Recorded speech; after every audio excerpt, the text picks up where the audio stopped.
ونستعينه من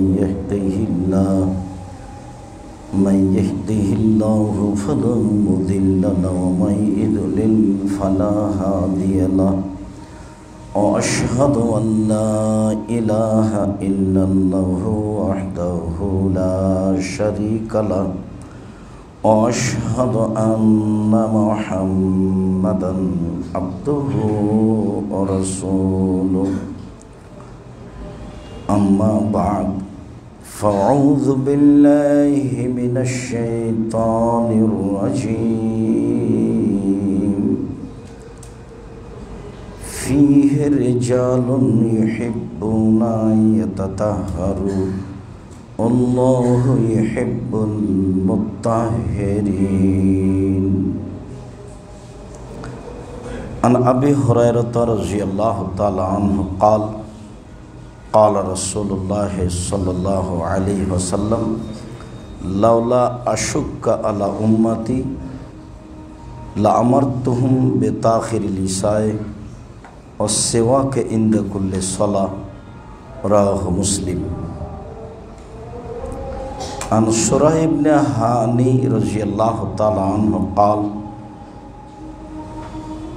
سألت عائشة بأي شيء كان يبدأ رسول الله صلى الله عليه وسلم إذا دخل بيته رواه البخاري ومسلم عن أنس رضي الله تعالى عنه قال قال رسول الله صلى الله عليه وسلم لقد أكثرت عليكم في السواك رواه البخاري ومسلم সম্মানিত জুমার সালাতে উপস্থিত দ্বীনি মুসলিম ভাই ও বোন, প্রশংসা আল্লাহর জন্য, শান্তি অবতীর্ণ হোক আল্লাহর রাসূলের উপর সাল্লাল্লাহু আলাইহি ওয়াসাল্লাম। আজ জুমার খুতবায় সংক্ষিপ্ত সময়ে বক্তব্যের বিষয় মেসওয়াক করা সম্পর্কে, দাঁত পরিষ্কার করা সম্পর্কে। আমরা অবগত আছি যে যেদিন থেকে এখানে জুমার সালাত চালু হয়েছে, প্রথম দিন আমরা অবগত হয়েছিলাম রাতের সালাত সম্পর্কে। আসলে আমরা আল্লাহর কাছে কিছু পেতে চাই, মর্মে রাতে বলবো পাওয়ার কথাটি। তাই আমরা প্রথম জুমা আমাদের আলোচ্য বিষয় ছিল রাতের সালাত, তারপরে ছিল পবিত্রতা। তাতে আমরা পবিত্রতা অর্জন করলে কি ফলাফল হবে তা নিয়ে আলোচনা করেছিলাম। পরের আলোচনাটি ছিল অজু ভেঙে যাওয়ার কারণ।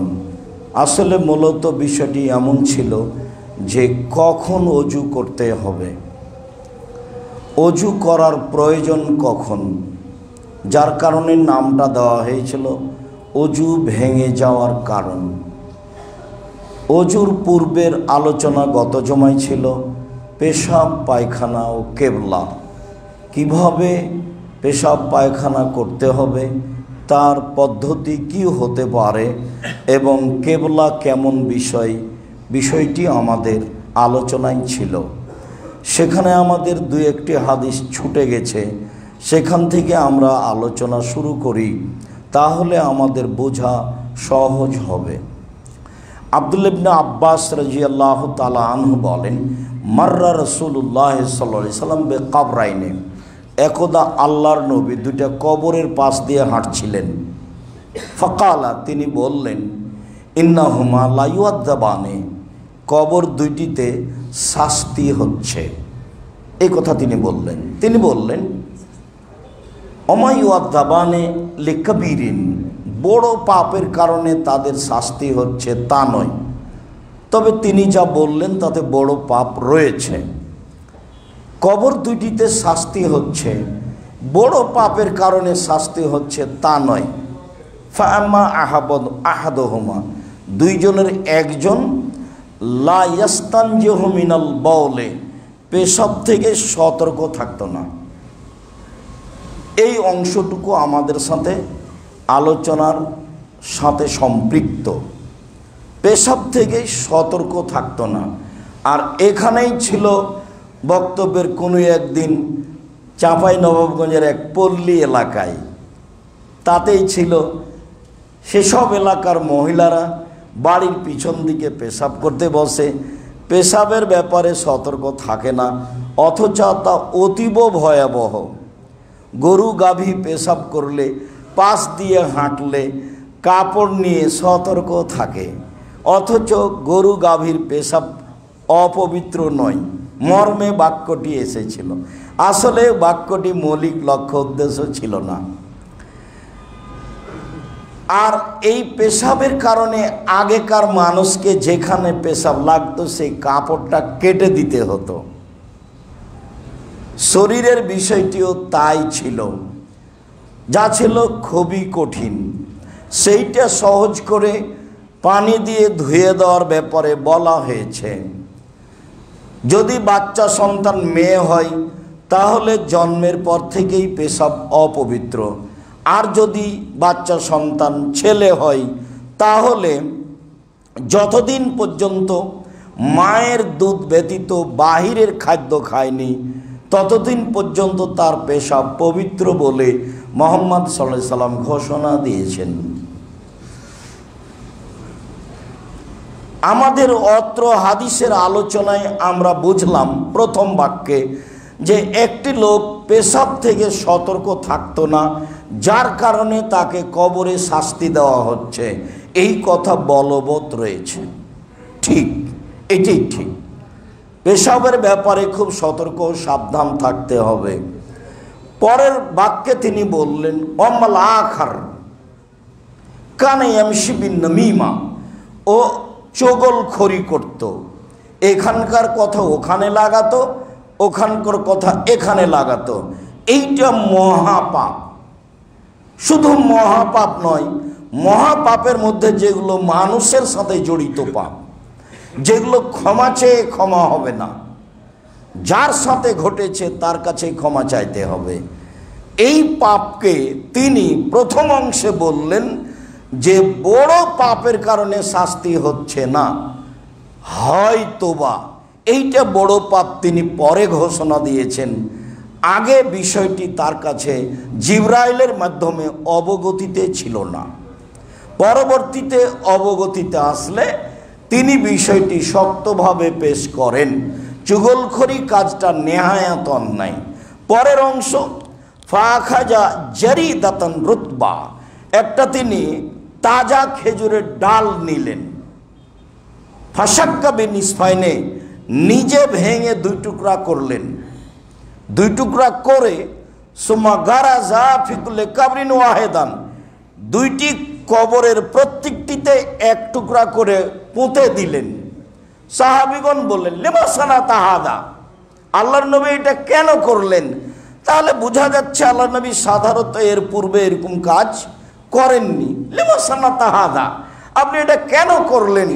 তখন আল্লাহ রাসূল উত্তরে বলছেন লাল্লাহু আইয়ুখাফফাফা আনহুমা মা লাম ইয়াইবাস, সম্ভবত আশা করা যায় যতদিন পর্যন্ত ডাল দুইটি না শুকিয়ে যাচ্ছে ততদিন পর্যন্ত তাদের কবরের শাস্তি লাঘব হবে। অত্র বুখারী মুসলিমের হাদিসের প্রথম অংশ যে তিনি কিভাবে জানলেন যে কবরে শাস্তি হচ্ছে, তিনি কিভাবে জানলেন যে কাঁচা ডাল পুঁতে দিলে শুষ্ক হওয়া পর্যন্ত কবরের শাস্তি হালকা হবে, এই হাদিসটি যখন মুসলিম গ্রন্থে এসেছে তখন তাকে জানানো হয়েছে ওহির মাধ্যমে, এটা উল্লেখ হয়েছে। অতএব তিনি গায়েবের খবর জানেন না, এ কথাই ঠিক। তিনি বললেন কেন? তাকে জানানো হয়েছে এই জন্য। তো ডাল পুঁতে দিলে শাস্তি লাঘব হবে এটাও তাকে জানানো হয়েছে জিবরাইলের মাধ্যমে, সেই জন্য তিনি বললেন। তিনি গায়েবের খবর জানেন না, এই কথাই চূড়ান্ত। এর অর্থ এই নয় যে এদেশের মাটিতে মাটি দেওয়া শেষে খেজুরের ডাল কাঁচা পুঁতে দেওয়া হয়, তাতে কোনো সুবিধা আছে, এ কথা ঠিক নয়। সুবিধা লক্ষ্যে পুঁতে দেওয়া বিদআত, মারা গেছে, এখন হবে কর্ম নিয়ে আলোচনা। আর দুনিয়া আমাল না হিসাব, ইহকাল হচ্ছে কর্মের জায়গা, এখানে হিসাব লাগে না। ওলা আখিরাত হিসাবুন ওলা আমালা, পরকাল হচ্ছে হিসাবের জায়গা, সেখানে কর্ম চলে না। ইহকাল হচ্ছে কর্মের জায়গায়, হিসাব লাগে না।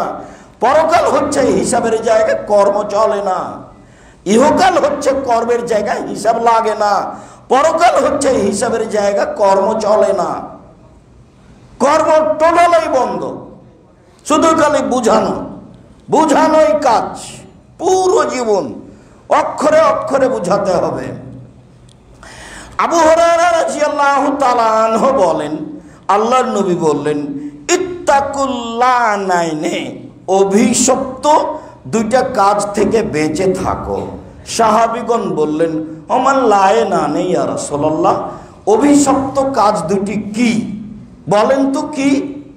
তখন আল্লাহ রাসূল বললেন, আল্লাযী ইয়াতাখাল্লা ফি তারিকিন নাসে দিল্লিহিম, যারা মানুষের রাস্তায় পেশাব পায়খানা করে তারা অভিশপ্ত। যারা গাছের ছায়ায় বা ছায়ায় পেশাব পায়খানা করে তারা অভিশপ্ত। অত্র বুখারী মুসলিমের হাদিসে রাস্তায় গাছের ছায়ায় পেশাব পায়খানা করার বিষয়ে শক্তভাবে নিষিদ্ধ ঘোষণা করলেন আল্লাহর নবী। পরের একটি হাদিসে এসেছে, আল্লাহ রাসূল বললেন, ইত্তাকুল মালানা সালাসা, তোমরা তিনটি অভিশপ্ত কাজ থেকে বেঁচে থাকো, করলেই অভিশাপ হবে, মানুষে গালি দিবে, কাজটা খারাপ হবে। এক ফিল মাওয়ারিদ, ঘাটে, নদী পুকুর, যেখানে মানুষ পানি নিতে গোসল করতে নামে, এমন জায়গায় তোমরা পেশাব পায়খানা করো না, এটা হলো অভিশপ্ত কাজ। আর পরের দুইটাই, আগের দুইটাই, রাস্তায় পেশাব পায়খানা করো না, এটা হলো অভিশপ্ত কাজ। ছায়ায় পেশাব পায়খানা করো না, এটা হলো অভিশপ্ত কাজ। রুয়াইফা ইবনে সাবিত রাদিয়াল্লাহু তাআলা আনহু বলেন, একদা আল্লাহর নবী আমাকে বললেন, রুয়াইফা, সাতাতুলুল লাল হায়াত সাতাতুল বিকা মিন বাদি, আমার পরে হয়তোবা তুমি অনেকদিন বেঁচে থাকবে। রুয়াইফা, রুয়াইফা, হয়তোবা তুমি আমার পরে অনেকদিন বেঁচে থাকবা। আখবিরিন নাসা, মানুষকে একটা কথা বলে দিও। কি? ইন্নামান আকাদা লেহিয়াতাহু, যে দাড়িকে জড়িয়ে রাখে, গিরে দিয়ে রাখে, বেনি করে রাখে, এক। ওয়াতাকাল্লাদা ওয়াতারান, দুই, যে গলায় কোমরে হাতে বাহুতে তাবিজ ঝুলাই, তিন। ইস্তানজাবে রাজিন ওবে আজমিন, গোবর বা হাড়হাড্ডি দিয়ে পবিত্রতা অর্জন করে। বলে দিও তুমি, ইন্না মুহাম্মাদান বারিউন মিনহু, মুহাম্মদ তার থেকে টোটালি মুক্ত, তার ব্যাপারে মুহাম্মদ কোনো কথা বলবেন না বিচারের মাঠে। এটা তুমি বলে দিও। রুয়াইফা, এক, যারা দাড়িকে জড়িয়ে রাখে, কিরা দিয়ে রাখে, বেঁধে রাখে, দাড়ি বাস চিরুনি করে সুন্দর করে ঝকঝকে করে স্ব গতিতে ছেড়ে রাখতে হবে। গিরা লাগালেই, বাঁধলেই আল্লাহর নবী তার সাথে কথা বলবেন না, এ কথা মুহাম্মদ সাল্লাল্লাহু আলাইহি ওয়াসাল্লাম বলেন। মাদুলি ঝুলালে, ছেলের হোক, মেয়ের হোক, স্ত্রীর হোক, নিজের হোক, তার সাথে আল্লাহর নবী বিচারের মাঠে কথা বলবেন না, সে একজন মুশরিক। মাদুলি যদি কোরআন মাজিদ দিয়ে লেখা থাকে তাহলে আরো খারাপ। কোরআন মাজিদ কি আপনার গায়ে চড়ে পায়খানায় যাওয়ার জন্য এসেছে? কোরআন মাজিদ কি মানুষের হাতের বাহুতে থেকে পতিতালয়ে যাওয়ার জন্য এসেছে? কোরআন মাজিদ কি এত সহজ জিনিস? ছেলেটা হিফজ করেছে, বড় টুপি দিয়ে মাথায় রুমাল দিয়ে মানুষের বাড়িতে পড়ে কোরআন বক্সিয়ে দিচ্ছে, কোরআন কি এই জন্য এসেছে? বল হিসাব, কোরআন বক্সে দিচ্ছে মানে শুধুমাত্র দানি একজনের কাজ আর একজনের কাছে যেতে পারে, তাছাড়া কোনো ইবাদত কারোর জন্য হবে না। সালাত আদায় করেছেন নিজের ব্যাপার, হজ করেছেন নিজের ব্যাপার, আপনি তাসবিহ পড়েছেন নিজের ব্যাপার, কোরআন তেলাওয়াত করেছেন নিজের ব্যাপার। অসম্ভব হতে পারে না আপনার বাপের কবরে সে কোরআন বসাতে পারে না, ভুল হিসাব। আল্লাহ নবী এমন কথা বলেননি। বলছিলাম হাকাম ইবনে সুফিয়ান বলেন যে বালা রাসূলুল্লাহ সাল্লাল্লাহু আলাইহি ওয়াসাল্লাম সুম্মা তাওয়াদ্দা, আল্লাহর নবী পেশাব করলেন, তারপরে ওযু করলেন, সুম্মা নাজাহা ফারজাহু, ওযু শেষে হাতে পানি নিয়ে পুরুষাঙ্গ স্ত্রীঅঙ্গ সামনাসামনি পানিটা একটু ছিটিয়ে দিলেন। অন্য এক বর্ণনায় এসেছে জিবরাইল এসে তাকে সালাত শিখালেন, ফাআল্লামাহু, জিবরাইল তাকে শিখালেন আল ওযু ওয়া সালাতা, ওযু এবং সালাত। ফালাম্মা ফারাগা মিন ওযুহি, ওযু শিখানো যখন শেষ হলো, ফা আখাজাল গারফাতা মিনাল মায়ে, অঞ্জলিতে একটু পানি নিলেন, পানি নিয়ে ফা নাজাহা বেহা ফারজাহু, পুরুষাঙ্গ স্ত্রীঅঙ্গ সামনাসামনি তিনি ছিটিয়ে দিলেন। তাহলে কোনো সন্দেহ থাকলে পেশাব লেগেছে মনে হয় বা কিছু একটা ঘটেছে মনে হয়, যত সন্দেহ আছে সব দূর করে দেওয়ার মাধ্যম হলো এইটা, 40 কদম হাঁটা নয়। তাহলে ওযু শেষে এইটি একটি গুরুত্বপূর্ণ সুন্নাত যা বলা প্রয়োজন ছিল, আলোচনা সাপেক্ষে হয়তোবা বলা হয়নি। বলছিলাম সম্মানিত দিনী ভাই বোন, আমরা এ অংশ থেকে চলে আসি ওযুর পূর্বে মেসওয়াক। আবু হুরায়রা রাদিয়াল্লাহু তাআলা আনহু বলেন, আল্লাহর নবী বলেছেন, লাউলা শুক্কা আলা উম্মতি, আমি যদি আমার উম্মতের উপরে ভারী না মনে করতাম যে আমার উম্মত মনে হয় বহন করতে পারবে না, আমি ভারী মনে না করলে আমি তাখিরিল এশায়ে, এশার সালাত দেরিতে আদায় করতে বলতাম। অসেওয়াক ইনদা কুল্লি সলাতিন, আর প্রত্যেক সলাতের সময় ওযু করার, মেসওয়াক করার আদেশ দিয়ে দিতাম। প্রত্যেক সলাতের সময় মেসওয়াক করার আদেশ দিয়ে দিতাম। তাহলে আদেশ দেওয়াই হলো, ভারী মনে করেছি তাই আদেশ দিনি, তো যারা ভারী মনে করবে না তারা যেন করে। 5 ওয়াক্ত সলাতের সময় মেসওয়াক করার আমি আদেশ করে দিতাম, তো ভারী মনে করে আদেশ করিনি। আমি যদি আদেশ করি, মানুষ যদি পালন করতে না পারে, তখন তো মানুষ গুনাহগার হবে। হাদিস বুখারী মুসলিম। শুরাই ইবনে হানি রাদিয়াল্লাহু তাআলা আনহু বলেন, সালতু আয়েশাতা, আমি আয়েশা রাদিয়াল্লাহু তাআলা আনহাকে জিজ্ঞাসা করলাম, বিআইয়ি শাইইন কানা ইয়াবদা ইজা দাখালা বাইতুহ রাসূলুল্লাহ সাল্লাল্লাহু আলাইহি ওয়াসাল্লাম। আচ্ছা আয়েশা উম্মুল মুমিনিন, আপনি একটু বলেন তো আল্লাহর নবী বাড়ির বাহির থেকে ভিতরে ঢুকলে কি করতেন? তো আয়েশা রাদিয়াল্লাহু তাআলা আনহা উত্তরে বললেন, বিসওয়াক, মেসওয়াক করতেন। মানে এটা সালাতের সাথে সম্পৃক্ত নয়, এটা তার অভ্যাস। বাড়ির বাহির থেকে ভিতরে ঢুকলে তিনি মেসওয়াক করতেন। হুযায়ফা ইবনে ইয়ামান রাদিয়াল্লাহু তাআলা আনহু বলেন, কানান নবী সাল্লাল্লাহু আলাইহি সাল্লাম ইযা কামা লিতাহাজ্জুদ মিনাল লাইলি ইয়াসুসু ফাহু বিসওয়াকে, যখনই আল্লাহর নবী রাতে তাহাজ্জুদ পড়ার জন্য উঠতেন, তখন তিনি মেসওয়াক দিয়ে দাঁত ঘষে দাঁত পরিষ্কার করতেন। হাদিস বুখারী মুসলিম। আয়েশা রাদিয়াল্লাহু তাআলা আনহা বলেন, রাসূল সাল্লাল্লাহু আলাইহি ওয়াসাল্লাম বলেছেন, আস-সিওয়াকু মাতহারাতুন লিল ফামি ওয়া মারজাতুন লির রাব্বে। মেশক করলে মুখ দাঁত পরিষ্কার হয় আর আল্লাহ সন্তুষ্ট হন। তাহলে মুখে গন্ধ থাকলে বিষয়টি এমন হয় না।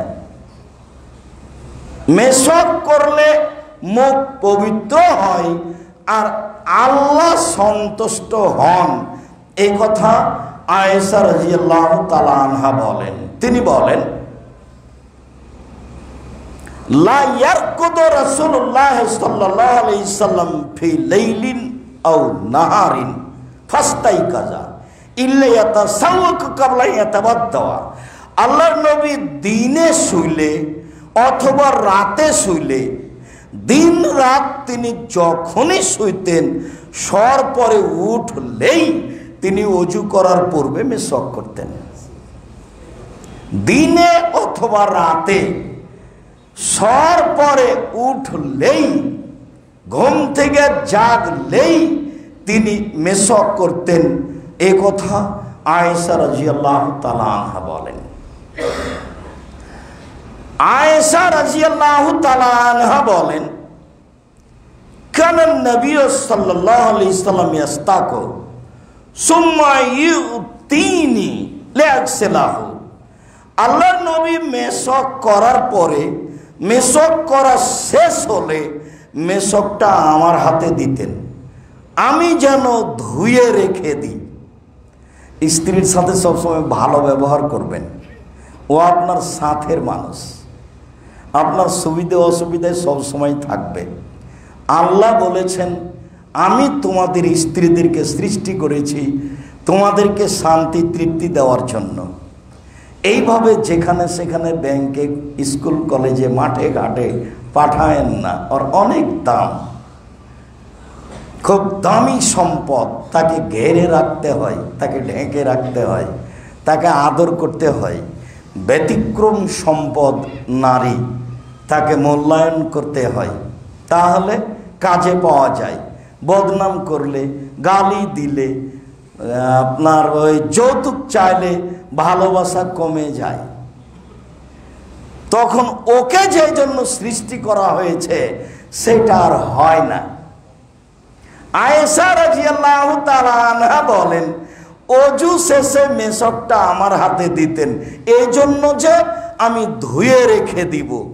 তো ফাত্তাবিহি ফাস্তাকু, আমি না ধুয়েই আমি ওই মেশক দিয়ে আমার দাঁত পরিষ্কার করা শুরু করতাম, না ধুয়ে। তারপরে আমি মেশক করার পরে ফাগসিলাহু, তারপরে এটা ধুয়ে রাখতাম। আবার যখন প্রয়োজন হতো ফাদফাউ ইলাইহি, আমি তাকে দিতাম। বা বলতেন, আয়েশা মেশক কই, নিয়ে আসো, তখন আমি তাকে দিতাম। আমি কিন্তু না ধুয়েই মেশক আমি নিজে করে, দাঁত পরিষ্কার করে ধুয়ে আমি রেখেছি। তাহলে বোঝা যাচ্ছে যে মেশক ধুয়ে রাখতে হবে, এটা একটা জরুরি। বোঝা যাচ্ছে যে আপনার মেশক আর একজন করতে পারে, নির্দ্বিধায় রুচির ব্যাপার। এছাড়া করোনা তাকে ধরবে এ কথা ঠিক নয়। বিশ্বাস করেন, আমি আপনার খুব কাছের মানুষ, আমি করোনার সরিষা সমপরিমাণ দাম দিনি। সরিষা সমপরিমাণ দাম দিনি। আমি বলেছি মাস্ক লাগিয়ে ভাগ্য বাড়াতে আমি রাজি নই। মরাতে একদিন লাগবে, না হয় দুদিন আগেই হলো, কিন্তু এই পথ দিয়ে ভাগ্য বাড়াবো না। ভাগ্য বাড়ানোর একটা পথ আছে। আল্লাহ রাসূল বলেছেন, লাইলাতুল কাদর ইল্লা বিদুআয়ে, দোয়া দিয়ে ভাগ্য যা লেখা আছে তা নতুন ভাবে লিখে দেওয়ার পথ করা যায়। আপনি এত কান্নাকাটি করে দোয়া করবেন, 50,000 বছর পূর্বে আপনার সৃষ্টির, পৃথিবী সৃষ্টির 50,000 বছর পূর্বে যে ভাগ্য লেখা হয়েছে ওটা কেটে নতুন ভাবে লিখে দিবেন, এ কথা মুহাম্মদ সাল্লাল্লাহু আলাইহি সাল্লাম বলেন। তাতে তিনি দোয়ার কথা বলেছেন, তাতে তিনি কোনো কৌশলের কথা বলেননি। এই বিষয়ে আরো কয়েকটা হাদিস আসবে। যায়েদ ইবনে খালেদ আল জোহানি বলেন যে রাসূল সাল্লাল্লাহু আলাইহি ওয়াসাল্লাম বলেছেন, লাউলা আশুক্কা আলা উম্মতি লা আমারতুহুম বিসওয়াকি ইনদা কুল্লি সালাতিন। আমি আমার উম্মতের উপরে ভারী না মনে করলে আমি তাকে প্রত্যেক সালাতের সময় মেসওয়াক করার জন্য আদেশ করে দিতাম। ও ওলা আখারতু সালাতাল ইশায়ে ইলা সুলুসিল লাইলি, আর এশার সালাতটা রাতের 1 ভাগ পার হওয়ার পরে, রাতের 2 ভাগ পার হওয়ার পরে আমি আদায় করতে বলতাম, মানে রাত 12টার পরে। এশার সালাত যত দেরিতে হবে তত ভালো। অবাক হবেন আপনি, ভারত, বাংলাদেশ, পাকিস্তানের প্রায় 95% জন লোক মাগরিবের অল্প পরে এশার আজান দেয়, যারা সূর্য ডুবার পূর্বে পূর্বে আসর পড়ে, যারা সূর্য ওঠার পূর্বে পূর্বে ফজর পড়ে। মানে সহিহ হাদিসের সাথে একটা মিল নাই। কিভাবে যে চলে আল্লাহ ভালো জানে, তবে চলছে, চলবে। কেন? এটা একটা মজবুত ধর্ম বলে দেখানো হচ্ছে, যার গায়ে হাত লাগানো খুব কঠিন। লাগাবে কে? কঠিন লাগানো। শুনুন, আল্লাহর নবী বলছেন, আমি আমার উম্মতের উপরে ভারী না মনে করলে এশার সালাত রাতের 3 ভাগের 2 ভাগ পার পরে যাওয়ার পরে আদেশ করে দিতাম, যাও রাত 12টার পরে এশার সালাত আদায় করে, এটা বলে দিতাম। কিন্তু আমার উম্মত সামলাতে পারবে না, সেই জন্য আমি আদেশ করিনি। সেইটা মাগরিবের একটু পর পরে হয় কি করে জায়েজ, সেটা ভিন্ন কথা। সম্মানিত দ্বীনি মুসলিম ভাই বোন, আমরা বুঝছিলাম মেশকের কথাটি যা রাসূল সাল্লাল্লাহু আলাইহি সাল্লাম গুরুত্ব সহকারে দেখেছেন। একটা অগ্রহণীয় হাদিসে দেখা যায় যে ওমামা বাহেলি বলছেন, আল্লাহর নবী বললেন, মা জানি জিবরাইল কাত্ত ইল্লা আমারানি বিসওয়াকে। যখনই জিবরাইল আমার কাছে এসেছেন তখনই বলেছেন দাঁত পরিষ্কার করেন, দাঁত পরিষ্কার করেন। যখনই জিবরাইল আমার কাছে এসেছেন তখনই আমাকে বলেছেন দাঁত পরিষ্কার করেন, দাঁত পরিষ্কার করেন। খাসিতন উহুফিয়া মুকাদ্দামা ফিয়া, জিবরাইলের বলার কারণে আমার মনে হচ্ছে মুখের সামনের দিকে আমি ছিলেই ফেলি নাকি। আয়েশা রাদিয়াল্লাহু তাআলা আনহার বিবরণ অনুযায়ী ভোর রাত্রে উঠে তিনি মেসক করতেন। আয়েশা রাদিয়াল্লাহু তাআলা আনহার বিবরণ অনুযায়ী বাড়ির বাহির থেকে ভিতরে ঢুকলেই তিনি মেসক করতেন। আয়েশা রাদিয়াল্লাহু তাআলা আনহার বিবরণে বোঝা যাচ্ছে যে তিনি ঘুম থেকে উঠলেই মেসক করতেন, রাতে হোক আর দিনে হোক। আবু হুরায়রা রাদিয়াল্লাহু তাআলা আনহুর বিবরণে বোঝা যাচ্ছে যে তিনি 5 ওয়াক্ত সালাতের সময় ওযু করতেন। এর পরেও জিবরাইল যখনই আসতেন তখনই বলতেন দাঁত পরিষ্কার করেন। যিনি বলেছেন তিনি ভুল বুঝেছেন। আমি রাসূল সাল্লাল্লাহু আলাইহি সাল্লামের মুখ অপবিত্র এই কথা আমি বলিনি। আমি বলছি যে আল্লাহর নবী মাটির তৈরি, নূরের তৈরি নন। নূরের তৈরি হলে তার মুখখান এতবার ধোয়া লাগতো না। জিবরাইল তো নূরের তৈরি, জিবরাইল কয়বার দাঁত পরিষ্কার করেন? তো জিবরাইল তো নূরের তৈরি, দাঁত পরিষ্কার করা লাগে না। মুহাম্মদ সাল্লাল্লাহু আলাইহি সাল্লাম যদি নূরের তৈরি হতেন তাহলে তাকেও দাঁত পরিষ্কার করা লাগতো না, পদার্থই ভিন্ন। আর এটা হলো মাটির তৈরি, আদম সন্তান হচ্ছে মাটির তৈরি। স্বাভাবিক ঘুমালে মুখ ভারী হয়ে যাবে, মুখের ভিতর কেমন কেমন লাগবে, মুখে গন্ধ আসবে, যার কারণে বিষয়টি এমন। রাসূল সাল্লাল্লাহু আলাইহি সাল্লামের মুখখান অপবিত্র, তাই তাকে মেসক করতে হচ্ছে, এই কথা আমি বলিনি।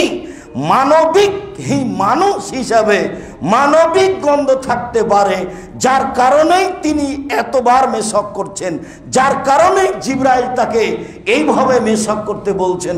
এই কথাই ঠিক, তিনি মাটির তৈরি মানুষ, অতএব জিবরাইল নূরের তৈরি, তার সামনাসামনি কথা বললে তাকে পবিত্র হয়ে উভয়ের মধ্যে যেন কথা বলা সহজ হয়, এরকম একটা পদ্ধতিতে মুহাম্মদ সাল্লাল্লাহু আলাইহি সাল্লামকে যেতেই হবে, যার কারণে তিনি প্রস্তুতি নিতেন এইভাবে। বিষয়টি বুঝে আমল করার চেষ্টা করি। আল্লাহুম্মা সাল্লি আলাইহি, আল্লাহুম্মা বারিক আলাইহি।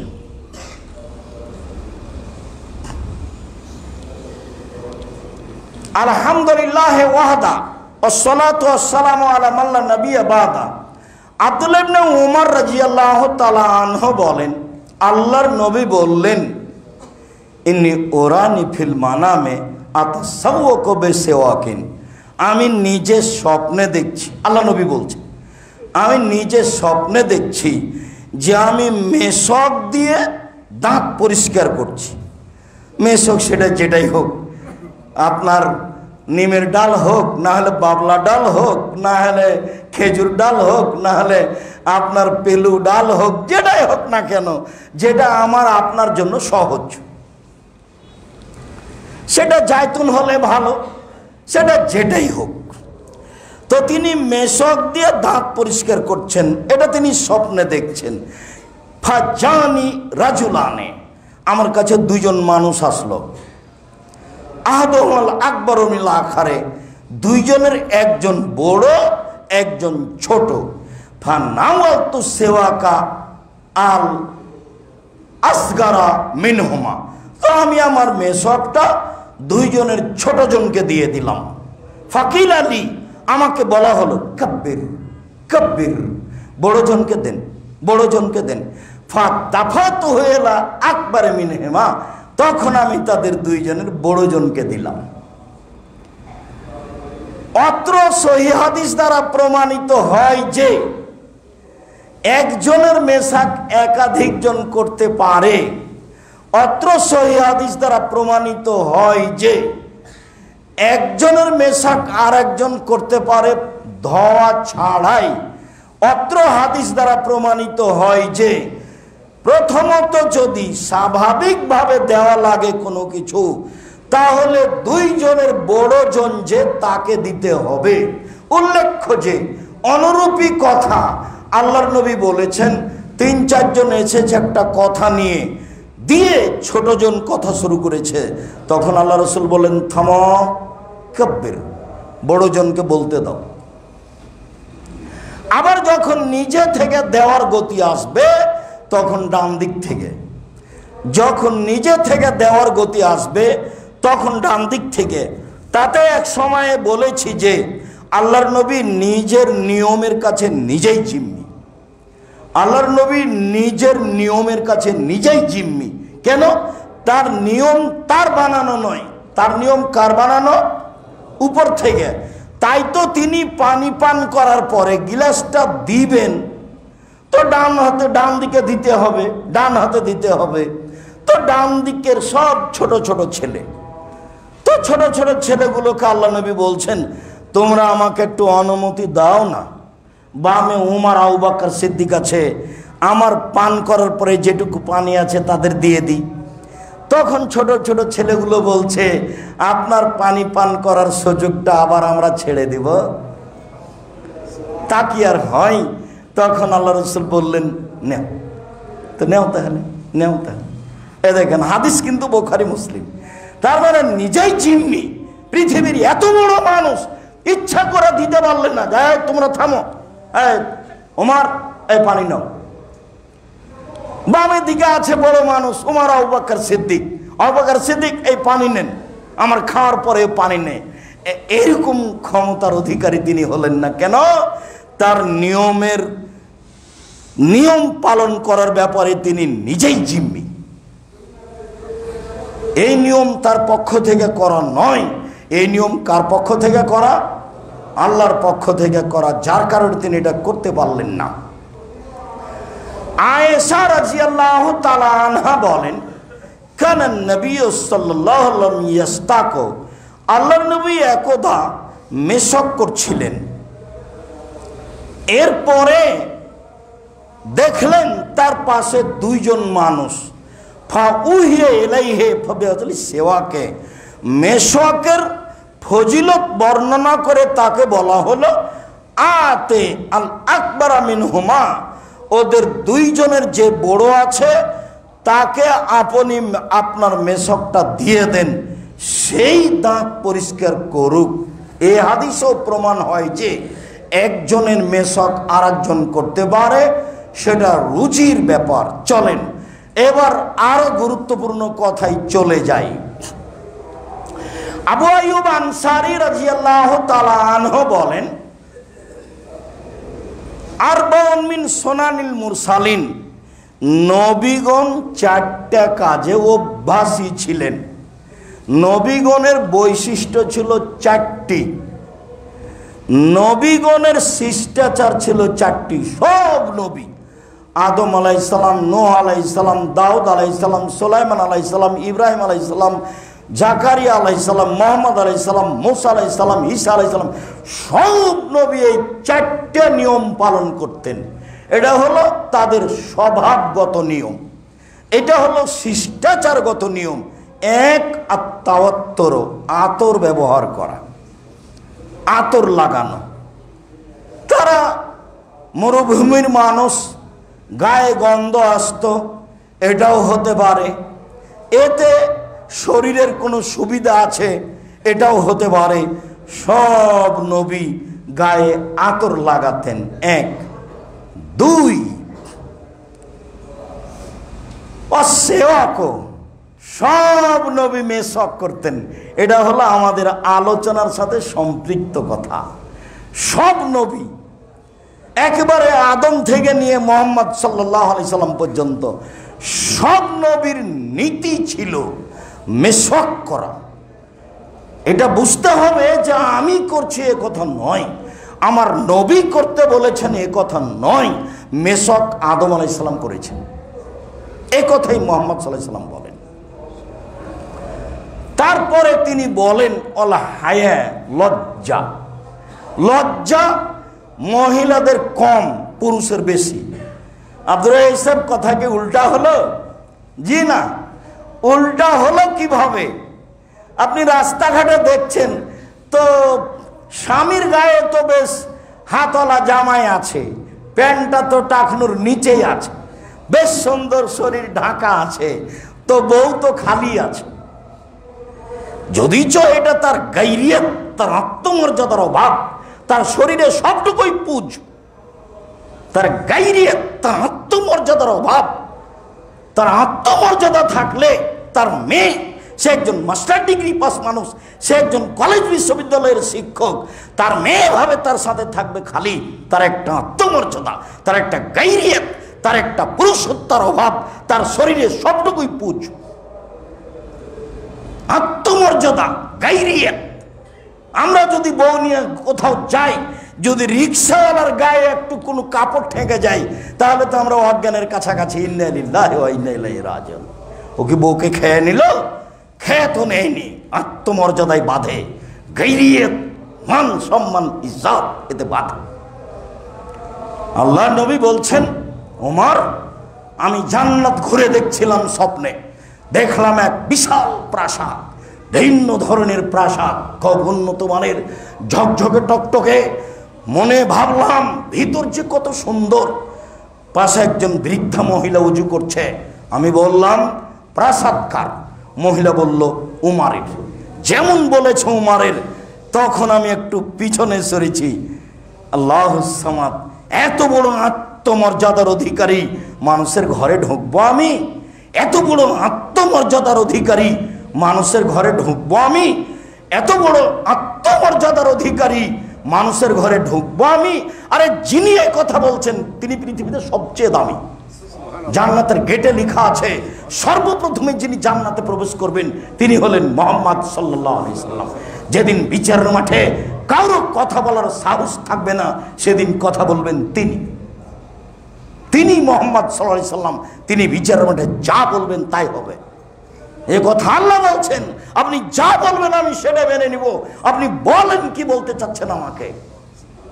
এত বড় মানুষ বলছেন, ওমর তোমার আত্মমর্যাদাকে হিসাব করে আমি ঘরের ভিতরে যাইনি। কথা শুনে ওমর কাঁদতে লাগলেন। হাদিস তো বুখারী মুসলিম। আত্মমর্যাদা কাকে বলে? মানবতা। আত্মমর্যাদা থাকতে হয়।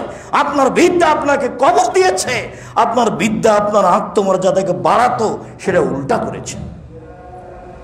যার কারণে যখন তখন আমি বলি, আল্লাহ রাসূল আফসোস করে বলেছেন, পৃথিবীর মানুষ শুনে রেখো, আমার উম্মত কৃষ্টি কালচারে, নিয়ম নীতিতে, পোশাক আশাকে, চলাফেরাতে, অফিস আদালতে, চুল ছাটাতে, জুতা পরাতে, সব কিছুতে ইহুদি খ্রিস্টানের সাথে মিলে যাবে। এমন ভাবে মিলে যাবে, ডান হাতের বিঘত যেমন বাম হাতের সমান সমান সমান, ঠিক তেমনি ভাবে মিলে যাবে। ডান পায়ের জুতা যেমন বাম পায়ের সমান সমান সমান, আমার উম্মত তাদের সাথে চাল চলনে, চুল ছাটাতে, পোশাকে, কথাতে, বার্তাতে, সব কিছুতে মিলে যাবে। এই পর্যন্ত থামলেন না, এবার নিচে নামতে লাগলেন। বলতে বলতে বলতে নিচে নেমে, কথার ভাষার নিচে নেমে বলছেন, ইহুদি খ্রিস্টান যদি মায়ের সাথে জেনা করে থাকে, আমার উম্মত মায়ের সাথে জেনা করবে। হাদিস সহিহ। দেখেন আপনি বুঝতে পারছেন না যে আমার ছেলে এভাবে চুল ছোট করলো কেন? উপরে একটু চুল আছে, সবই চাঁচা আছে। একজন আলেম মানুষ এভাবে দাড়ি চাঁচলো কেন? সুন্দর করে চতুর্দিক থেকে চাঁচা আছে। আমাদের মুসলিম মেয়েরা এইভাবে আপনার গায়ের সাথে লাগানো পায়জামা পরতে শিখলো কিভাবে? প্যান্ট পরতে শিখলো কিভাবে? চাল চলন এমন হয়ে গেল, এখনো বাম হাতে খাওয়া শিখলো কেন? সব কিছু ইহুদি খ্রিস্টানদের সাথে মিশে যাবে। এমনকি ওরা যদি মায়ের সাথে জেনা করে থাকে, আমার উম্মত মায়ের সাথেও জেনা করবে। বলেন তো কত দুঃখজনক কথা। সম্মানিত দিনী ভাই ও বোন, আল্লাহ রাসূল পরের বাক্যে বললেন যে বিবাহ করা সব নবীর বৈশিষ্ট্য 4টে। এবার চলেন, আয়েশা রাদিয়াল্লাহু তাআলা আনহা বলেন, সকল নবীর বৈশিষ্ট্য ছিল 10টি। সব নবী, একবারে আদম থেকে নিয়ে মুহাম্মদ সাল্লাল্লাহু আলাইহি ওয়াসাল্লাম পর্যন্ত, স্বভাব, বৈশিষ্ট্য, শিষ্টাচার, নীতি, নিয়ম, পদ্ধতি, এগুলো ছিল সব নবীর। এক, কাসু সারেব, মোচ কেটে ফেলতে হবে। সব নবীর বৈশিষ্ট্য এটা। মোচে ব্লেড লাগানো যাবে না, চেঁচে ফেলা নিষেধ। পুরুষের পরিচয় থাকতে হবে, পুরুষ। চেঁচে ফেললে পুরুষের পরিচয় থেকে কমে যাবে। মোচ কেটে ফেলতে হবে, বড় নয়। আপনাকে জানতে হবে মুহাম্মদ সাল্লাল্লাহু আলাইহি ওয়াসাল্লাম বলেছেন, হাদিস মুসলিম, অতএব ইব্রাহিম আলাইহিস সালাম মোচ কাটতেন, আদম আলাইহিস সালাম মোচ কাটতেন, এ কথাই ঠিক। শুধু আমাদের নবী নয়। 2, এফাউল লোহা, দাড়ি বড় করতে হবে, দাড়ির সাথে কোনো আপোষ নেই। ছোট করাও কাবিরা গুনাহ, চেঁচে ফেলাও কাবিরা গুনাহ। তবে চেঁচে ফেললে অভিশাপ হবে। কেন? ও এখন নারী হতে চায়, নারীর মুখে দাড়ি নেই।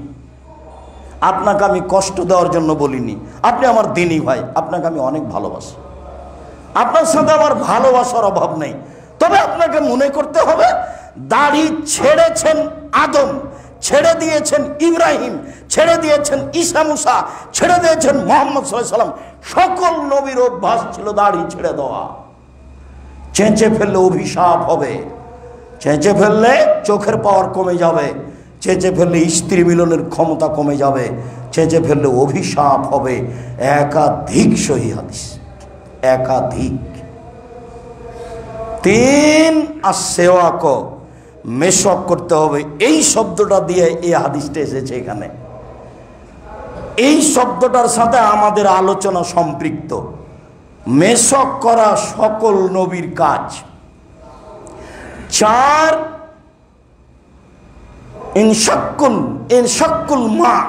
ইনতেশাকুল মা, অজু করার সময়তে নাকে পানি দিয়ে নাক ঝাড়তে হবে। সব নবী অজু করতেন, সব নবী অজুতে নাকে পানি দিয়ে নাক ঝাড়তেন। মানে অন্য হাদিসের রহস্য বলা হয়েছে যে নাকে রাতে শয়তান থাকে, তো যেহেতু ও বসবাস করেছে, পেশাব হোক পায়খানা হোক তার একটা আবরণ হোক, যেটাই হোক না কেন নাকে আছে, ও রাতে নাকে থাকে, অতএব পানি নাকে দিয়ে নাক ঝাড়ো। সব নবী এটা করতেন। কাসুল আজফারে নখ কেটে ফেলতেন সব নবী, নখ। আমার কথাটা ফিরে আসে, আপনাকে আমি খুব ভালোবাসি। দেখেন, আপনি আমার দিনী ভাই, আপনার সাথে আমার দুর্বলতা হোক এটা আমি চাই না। আপনার মেয়ের নখ বড় আছে, নেইল পালিশ দেওয়া আছে, তখন আপনি শিক্ষিত মানুষ, আপনি এই কথাটা ঠিক নয়, এটাই ঠিক। কেন হবে তা? আপনি তো বাড়ির মালিক। আল্লাহ নবী বলছেন যে মান আলা জারিয়াতাইনি, কেউ যদি 2টা মেয়ে লালন পালন করে। আবার বলছেন কেউ যদি 3টা মেয়ে লালন পালন করে, তার প্রথম কাজ হলো আদাবাহুন্না, তাকে শিষ্টাচার শিখিয়ে দেয়, আল্লামাহুন্না, তাকে বিদ্যা শিখিয়ে দেয়, ও জাওয়াজাহুন্না, তার বিবাহ দিয়ে দেয়। তাহলে মেয়ে 3টি বিচারের মাঠে জাহান্নাম এবং বাপের মাঝে অন্তরাল হয়ে আসবে।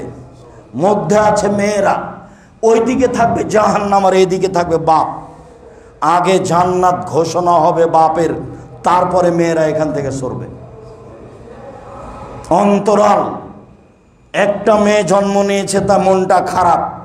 2টা মেয়ে জন্ম নিয়েছে, দাদি বলছে কি করবি, ডিপিএস স্কুল। 3টা মেয়ে যখন জন্ম নিয়েছে, তখন দাদি নানি বলছে বউ বাদ দে। ধর্মকে কেউ বুঝে না। 10টা ছেলে যদি মাস্টার ডিগ্রি পাস করান, 1 পয়সা উপকার নেই। আব্দুর রাজ্জাক সাহেব পড়াবো কেন? জন্ম দিয়েছেন এই জন্য। তো আপনার জিম্মেদারি। জন্মের 7ম দিনে আকিকা দিতে হবে, এটা আপনার জিম্মেদারি। আকিকা আপনি কানা দিবেন না ন্যাংরা দিবেন না খোড়া দিবেন, আপনি 2 টাকার দিবেন না 500 টাকার দিবেন, সেটা আপনার ব্যাপার। এটা তো কুরবানি নয়। কুরবানি মানে দামি, কুরবানি মানে চোখ দেখো, কুরবানি মানে কান দেখো, কুরবানি মানে লেজ দেখো, কুরবানি মানে খুর দেখো, কুরবানি মানে শিং দেখো, কুরবানি মানে মোটা তাজা কিনা, কুরবানি মানে সুন্দর কিনা। ওটা শুধুমাত্র নেকির জন্য। আর আকিকা হচ্ছে বাপের জিম্মেদারি, ভিক্ষা করে দিতে হবে। প্রয়োজনে ভিক্ষা করে বাপকে আকিকা দিতে হবে জন্মের 7ম দিনে। 7ম দিনে নাম রাখতে হবে, 7ম দিনে বাচ্চার মাথা নেড়ে করতে হবে, 7ম দিনে আকিকা দিতে হবে। মাথা নেড়ে করে চুল সমপরিমাণ হিসাব করে রূপা সমমূল্য ফকিরকে দান করতে হবে। জন্মের 7ম দিনে 4টা কাজ আছে। আপনি বাপ, এই জন্য ছেলেকে পড়িয়ে কি হবে সেটা পরে। মেয়ের লালন পালন হলে আল্লাহ নবী এভাবে বলেছেন, কুন্না সিদরান লাহু মিনান নারে, মেয়ে 3টি অন্তরাল হয়ে যাবে। ওইদিকে আছে জাহান্নাম, এদিকে আছে বাপ, আর মধ্যে আছে মেয়ে 3টি।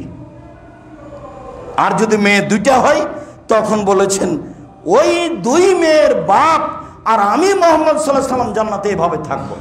তখন তিনি আঙ্গুল 2টি জমা করে দিয়েছেন। আর যখন বলেছেন কে যদি এতিম লালন পালন করে, সেই মালিক আর আমি জান্নাতে এভাবে থাকবো, তখন ফাঁকা করেছে। ওই এতিমি লালন পালন করেছে, ওইও আমার সাথে থাকবে, তবে একটু দূরে। আর যে 2টা মেয়ের লালন পালন করেছে বাপ হিসাবে, আমি তার সাথে লাগালাগি একসাথে থাকবো, একসাথে। তো মেয়ের নখ বড় আছে, নেইল পালিশ দেওয়া আছে, তখনও মেয়ে নগ্ন পোশাক আছে, তখনও। আত্মমর্যাদা অন্যের কাছে বিক্রি করিয়েন না। আত্মমর্যাদার অনেক দাম আছে। আমি মুসলিম, আমার একটা আত্মমর্যাদা আছে, আমার একটা নিয়ম আছে। আমার নবীর নাম মুহাম্মদ সাল্লাল্লাহু আলাইহি ওয়াসাল্লাম। আমি নিজেকে মুসলিম বলি, আমার পুরো জীবনটা মুহাম্মদ সাল্লাল্লাহু আলাইহি ওয়াসাল্লামের নীতিমালা দিয়ে ঘেরা থাকবে, তার নামে মুসলিম। হযবাতিন নার বিশাহাওয়াত, ইচ্ছা মতো চলে যারা জাহান্নামে যাবে তারা, নিয়ম নীতি মেনে চলে যারা জান্নাতে যাবে তারা। এই কথা মুহাম্মদ সাল্লাল্লাহু আলাইহি সাল্লাম বলেন। তিনি বললেন কাসুল আজফারে নখ কেটে ফেলতে হবে, হাতে পায়ের পুরুষ নারী সব একই হুকুম। তারপরে তিনি বললেন গাসলুল বারাজেম, অজু গোসলের সময়তে যে গিরাগুলো আঙ্গুলের পায়ের, এই গিরাগুলো ভালোভাবে ধুইতে হবে। এটা সব নবীর অভ্যাস, সব নবীর শিষ্টাচার। নাক ফুলে বেতে বগলের লুম উঠিয়ে ফেলতে হবে, ব্লেড নয়, নারী পুরুষ একই হুকুম, সব নবীর অভ্যাস। এটা নবীগণের ছিল শিষ্টাচার, এগুলো নবীগণের ছিল স্বভাব, এগুলো নবীগণের ছিল আদাত। এই আদাতে সব নবী পার হয়ে গেছেন। ও হালাকুল আনাতে নিচের লুম পরিষ্কার করতে হবে, ঊর্ধ্বে টান 40 দিন, যেভাবে সম্ভব, যেভাবে সহজ, পুরুষ নারী একই হুকুম। তারপরে তিনি বললেন ইন্তেকাসুল মা, পেশাব পায়খানার পরে পানি দিয়ে পবিত্রতা অর্জন করতে হবে। সব নবীর এটাই অভ্যাস ছিল। আমাদের নবী সহজ করতে গিয়ে বলেছেন যে পানি না থাকলে ঢেল টিস্যু পেপার। এটা আমাদের প্রতি দয়া, এটা আমাদের প্রতি দয়া। সব নবীর যুগে কুরবানি ছিল, কুরবানির গোশত খাওয়া হতো না, আকাশ থেকে আগুন এসে জ্বলে যেত। আমাদের নবীর মাধ্যমে আমরা একটা আল্লাহর দয়া পেয়েছি, সেটা হলো কুরবানির গোশত আমরা কি করতে পারি? খেতে পারি, খেতে পাই। এটা অনেক বড়। ঠিক তেমনি সব নবী পানি দিয়েই পবিত্রতা অর্জন করেছেন। আল্লাহর নবী আমাদের উপর একটা অতিরিক্ত দয়া দিয়ে সুবিধা করে গেছেন, সেটা হলো পানি না থাকলে ঢেল টিস্যু ব্যবহার। ঢেলের কথা মানে ঢেল টিস্যু ব্যবহার, এ কথা তিনি বলেছেন। সম্মানিত দিনী ভাই বোন, শেষে তিনি বলেছেন অল মাজমাজা, কুলি করা। তার মানে অজু করতেন, অজু করার সময় ভালো করে কুলি করতে হবে, মুখের ভিতরে পানি যায় যেন, ভালো করে দাঁত দিয়ে মেশক দিয়ে আরও কিছু করে মুখটার ভিতরে যা কিছু ময়লা, যা কিছু গন্ধ, যা কিছু খারাপ লাগে সব কিছু বের করে কুলি করতে হবে। সব নবীর এটা নীতি ছিল। অত্র হাদিসটি পেশ করলাম কেন? অত্র হাদিসে একটা শব্দ ছিল যে অতীতের নবীগণ কি করতেন? মেশক করতেন। সম্মানিত দিনী ভাই বোন, আমরা আলোচনার শেষে চলে আসলাম। শেষে চলে এসে বলছি, সম্ভবপর বিষয়ভিত্তিক আমরা আপনাদের সামনে কোরআন হাদিস পেশ করার চেষ্টা করব ইনশাআল্লাহ। সামনের দিনে থাকবে অজু করার পদ্ধতি। ও এ পর্যন্ত অজুর কাছে এসেছে, এখন পর্যন্ত অজুর পূর্বেই ছিলাম। সামনের জুমায় আমরা অজুর পদ্ধতিতে যাব ইনশাআল্লাহ। এই মর্মে আপনাকে আমি অনুরোধ করি যে একটু কষ্ট হলেও, কেউ কিছু বললেও কারো কথা না শুনে আপনি, আপনার স্ত্রী, আপনার ছেলে মেয়ে, আপনার বোন, আপনার ভাই, বন্ধু বান্ধব সবকে নিয়ে জুমার দিনে এখানে উপস্থিত হবেন, এটা আমার ঐকান্তিক কামনা ইনশাআল্লাহ। আমি আপনাকে ইসলামের ধর্মের চূড়ান্ত সঠিক সত্য যেটা, সেটা বলার ব্যাপারে সামান্যতম ঘাটতি করব না ইনশাআল্লাহ। আর এই বিষয়গুলি আমার খুব ভালোভাবে স্মরণ আছে। আলহামদুলিল্লাহ, আমি হাজার হাজার হাদিস মুখস্থ বলতে পারি মানুষের সামনে। আলহামদুলিল্লাহ, আমি রাসূলের সব কাজগুলোকে আপনার সামনে একবারে সুন্দর করে হুবাহু সাজাতে পারি, হাদিস দিয়ে অনুবাদ করে। তাতে আপনি বুঝতে পারবেন যে আল্লাহ রাসূলের কাজটা, নিয়মটা এইরকমই ছিল, আপনার কাছে খুব স্পষ্ট হবে। যার কারণে আমার অনুরোধ থাকছে এটা। দ্বিতীয় হলো এই, আমরা সবাই জানি যে এখানে আমাদের একটা বড় খরচ আছে। গত জুমায় উঠেছিল 30,000 টাকা, 33,000 টাকা। আমি এটা মনে করিনি যে আপনারা এই দাওয়াত সেন্টারকে এত কম ভালোবাসেন, এটা আমি মনে করি না। এখানে অনেক ভাড়া আছে, আপনি মনটা একটু বড় করে সহযোগিতা করবেন এবং সবাই। আর যারা নাম লেখার মাসিক হিসাবে তারা নাম লিখাবেন, এটা আমাকে আপনাকে চালাতে হবে, এ কথাই ঠিক। একটা সুবিধা দেখলে আর একটা কষ্ট করা লাগবে। অতএব জুমার দিন আসার সময় একটা মাথায় নিয়ে আসব, 100 টাকা হোক, 50 টাকা হোক, 500 টাকা হোক, 1000 টাকা হোক, এটা দিব। এই জন্য দিব যে এইটাই একটা ইবাদত যা আমার থেকে আর একজনের কাছে চলে যেতে পারে। আমি এটা যার জন্য করব সেটাই হবে। বালা মুসিবত দূর হবে, সমস্যা দূর হবে, রুজি বেশি হবে, ব্যবসায় বরকত থাকবে, নিরাপত্তা নেমে আসবে। এ খালি সমস্যা দূর করে, এ খালি সমস্যা দূর করে। সমস্যা অন্য ইবাদত পারে না, হজ পারবে না, সালাত পারবে না, সিয়াম পারবে না। এ খালি সমস্যা ঠেকায়, কবর ঠেকায়, কবরের শাস্তি ঠেকায়, এটাই কাজ। আল্লাহ যখন বললেন যে জান্নাত আমি বিক্রি করলাম, তখন অর্থ হলো এই সালাত আদায় করেন জান্নাত পাবেন আশা করা যায়, হজ করেন জান্নাত পাবেন আশা করা যায়, কোরআন তেলাওয়াত করেন জান্নাত পাবেন আশা করা যায়। যখন আপনি দান করলেন তখন আপনি মনে করবেন আমি জান্নাত কিনলাম, যেহেতু আল্লাহ বিক্রি করে দিয়েছেন আমি ওটা কিনে নিলাম। আমি কিনে নিয়েছি, আমি অসহায় মানুষের পাশে দাঁড়িয়েছি, এই জন্য ব্যবসা করি, দিন রাত ঘুমের ঘরে ব্যবসা করি, কোটি টাকা ইনকাম করি, ফকিরকে ফিরিয়ে দিব না। এই জন্য গাড়ির ড্রাইভারকে বলে দিচ্ছি, সবসময় ব্যাংক থেকে নিয়ে এসে 20 টাকা নোট, 50 টাকা নোট, 10 টাকা নোট নতুন রাখবা, যত ফকির সামনে আসে সবকে দিবা। সারাদিন আপনি 500 টাকা দিতে পারবেন না, যতই ফকির আসুক। কোন ফকির, কোন অসহায় মানুষ, হিন্দু হোক, মুসলমান হোক, বৌদ্ধ হোক, খ্রিস্টান হোক, আপনার পাশ থেকে ফেরত না যায়, এটা আপনার মাথায় থাকতে হবে। বহুদিন বলেছি, ছেলেকে বলেছি তোমার মাকে বলে দিও তুমি যখন বাড়ি থেকে বের হবে তখন তোমার মা যেন 50টা টাকা খুচরা করে দেয়। আপনাকে আমি বলেছি আপনি যখন বাড়ি থেকে বের হবেন তখন আপনার স্ত্রীকে বা কাজের লোককে বলে দিবেন, এই শোনো খুচরা টাকা ব্যাগে দাও তো, গাড়িতে ওঠার সময় ড্রাইভার খুচরা টাকা নিয়েছ? খুচরা টাকা নেয়নি কেন? কাল থেকে তোমাকে বলছি তোমার হিসাবটা করছো না কেন? আপনার চোখের সামনে থেকে গাড়ির পাশ থেকে একটা লোক ফিরে যাবে না, 10 টাকা দেন। সারাদিনে 10 টাকা মানে অনেক 10, 500 টাকা যদি 10 করে দিলে অনেক 10 নয়, সারাদিনে দিয়ে আপনি শেষ করতে পারবেন না, আপনার মাথায় এটা থাকতে হবে। তারপরের যেটা কথা হলো সেটা হলো এই যে এখানে আব্দুল্লাহ বলল যে ওই ইংলিশ ভার্সন প্রতিষ্ঠান চালু করা হবে, তো নাম লিখিয়ে যাবেন যারা প্রয়োজন মনে করছেন। আর জামিয়া সালাফের বাইতুল হাম জামে মসজিদে ঢালাই শুরু হয়েছে, আজ থেকে চলছে, আপনি তার জন্য একটু দোয়া করবেন। অংশগ্রহণ করা না করা আপনার ব্যাপার, তবে আমি দোয়ার ভিখারি। আপনি বলবেন যে আল্লাহ তুমি জামিয়া সালাফে কবুল করো, বাইতুল হাম জামে মসজিদ কবুল করো। আপনি আমার দিনী ভাই, আপনি আমার দিনী বোন, আপনাকে আমি আন্তরিকভাবে ভালোবাসি, আপনার পরকাল কল্যাণ কামনা করি, আপনার রুজিতে বরকত নিরাপত্তা কামনা করি। যার কারণে বলি এই দাওয়া সেন্টারটা যেন খুব ভালোভাবে চালু থাকে, এর জন্য আপনি একটুকু পিছপা হবেন না, মনটা খাটো করবেন না। রাসূলের ওই বাক্যটা সবসময় মনে রাখবেন, দেওয়া হাতটা ভালো নেওয়া হাতের চেয়ে। কোনো সময় যেন জীবনে কারো কাছে আপনাকে নিতে না হয়, এইভাবে আপনি বেঁচে থাকার চেষ্টা করবেন। 10 টাকা হলো, একটা কয়েন হলে যেন আপনি দিতে পারেন, এইটা যেন আপনার ভিতরে গড়ে উঠে। হাদিস তো বুখারী মুসলিম, আল্লাহ নবী তো এভাবে বললেন, দেওয়া হাত ভালো নেওয়া হাতের চেয়ে। কোটাটা সামনে দিয়ে চলে যাবে এমনি, এটা যেন আপনার আমার না হয়।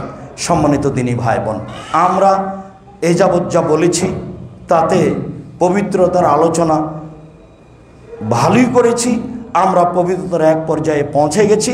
ইনশাল্লাহ আমরা সামনের জুমায় কিভাবে পবিত্রতা অর্জন করতে হবে উজুতে তা বিস্তারিত বলার চেষ্টা করব ইনশাল্লাহ।